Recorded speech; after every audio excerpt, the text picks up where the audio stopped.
Hello friends, നമസ്കാരം. ഈ ഒരു കൊച്ചു വീഡിയോയിലൂടെ എന്താണ് EPS പാനലുകൾ എന്നുള്ളത് പരിചയപ്പെടുത്തി തരിക എന്നുള്ളതാണ് എൻ്റെ ഉദ്ദേശം. ഇതാണ് EPS പാനൽ എന്ന് പറയുന്നത്. ഇതൊരു സാൻഡ്വിച്ച് പാനലാണ്. രണ്ട് സൈഡിലും 2 ഇഞ്ച് അകലം വരുന്ന മെഷാണ് ഇതിന് ഉപയോഗിക്കുന്നത്. ഈ കാണുന്നതെല്ലാം 2.5 mm തിക്നെസ്സിലാണ് ഇതിൻ്റെ ഒരു മെഷ് വരുന്നത്.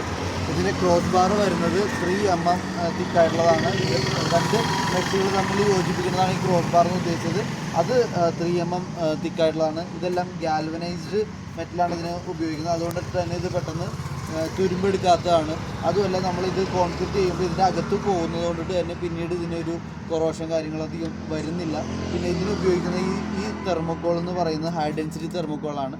ഈ ഹൈ ഡെൻസിറ്റി തെർമോക്കോൾ എന്തിനാണ് ഉപയോഗിച്ചതെന്ന് വെച്ചിട്ടുണ്ടെങ്കിൽ ഈ ഒരു കൺസ്ട്രക്ഷൻ സിസ്റ്റത്തിൽ കറക്റ്റ് നമുക്ക് വേണ്ട തിക്നെസ്സിലേക്ക് കോൺക്രീറ്റ് വോള് കൊണ്ടുവരാനായിട്ട്, അതായത് ഇവിടെ നിന്ന് നമ്മൾ കണ്ടാൽ മനസ്സിലാവും, 2 സൈഡിലും ഈ മെഷീനും ഈ തെർമോക്കോളിൻ്റെ ഇടയിലും കുറച്ച് ഗ്യാപ്പ് ഇട്ടിട്ടുണ്ട്.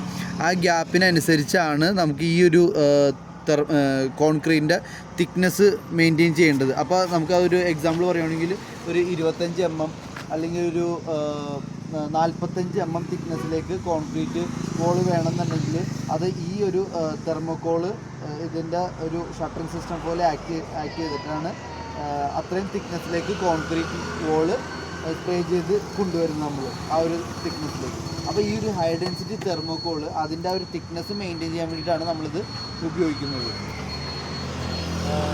കൂടാണ്ട് ഈ ഒരു തെർമോക്കോൾ ഈ ഒരു സിസ്റ്റത്തിലുള്ളത് കൊണ്ടിട്ട് തന്നെ നമുക്ക് പണി ഒത്തിരി അധികം ഫാസ്റ്റാക്കി കൊണ്ടുവരാൻ കഴിയുകയും ചെയ്യും. ചൂട് ഒരു തരത്തിലും കടന്നകത്തേക്ക് വരാതിരിക്കുകയും, അതുപോലെ തന്നെ നമ്മുടെ റൂമിൻ്റെ അകത്ത് AC ഉപയോഗിക്കുമ്പോഴത്തേക്കും അതിൻ്റെ തണുപ്പ് വെളിയിലോട്ട് വേസ്റ്റായി പോകാതിരിക്കുകയും ചെയ്യുന്നൊരു തെർമൽ ഇൻസുലേഷൻ നല്ല രീതിയിൽ കിട്ടുന്ന ഒരു കൺസ്ട്രക്ഷൻ സിസ്റ്റമാണിത്. ഇതാണ് ഈ പാനലിനെ കുറിച്ച് നിങ്ങൾക്ക് പറയാനുള്ളത്. പിന്നെ നിങ്ങൾക്ക് അറിയാനായിട്ട് പറഞ്ഞു തരാനുള്ളത്, അതോടൊപ്പം ഇത് 2 സെപ്പറേറ്റ് ലെയർ കോൺക്രീറ്റ് വോൾ ആകുമ്പോഴത്തേക്കും നമുക്ക് വാട്ടർ സീപ്പേജിനകത്ത് നന്നായി കുറക്കാൻ കഴിയും. അതുപോലെ ബിൽഡിങ്ങിൻ്റെ വെയിറ്റ്, ഇത് വെച്ച് പണിയുന്ന ഒരു ബിൽഡിങ്ങിൻ്റെ വെയിറ്റ് വന്നിട്ടൊരു 35% കുറക്കാൻ പറ്റും എന്നുള്ളതാണ് ഇതിൻ്റെ മേജർ ബെനിഫിറ്റിലൊന്ന്. ഇതൊരു മോണോലിത്തിക് സ്ട്രക്ചറാവും.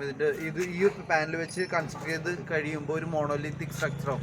അതുകൊണ്ടിട്ട് തന്നെ നമുക്കൊരു സ്റ്റേഷനിലൊക്കെ ഇത് വെച്ചിട്ട് പണിയാന്ന് പറഞ്ഞാൽ വളരെ നല്ലൊരു കൺസ്ട്രക്ഷൻ രീതിയിൽ പെട്ടത് തന്നെയാണ്.